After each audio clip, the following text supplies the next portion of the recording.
Hello guys! Gawa tayo ng binagoongan. So, una, fry natin yung bob. Yung bob.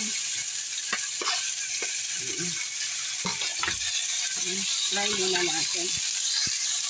Paminta, lagyan nyo ng paminta.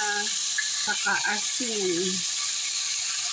Okay, lagyan natin ng sibuyas, saka bawang.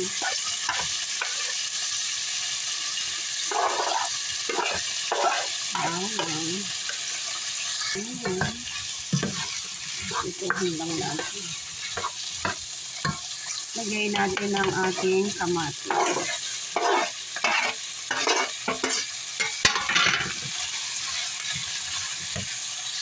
Bagoong konti lang guys kasi maalat.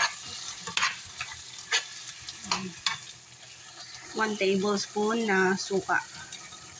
And then water. Guys, lagyan ko ng green beans, di ba? Pwede naman. Para lang may gulay. Parang hindi na ito binagoongan. Lagyan ko lang ng green beans. Pwede naman yan eh. Konting sugar, guys. Ayan, sugar.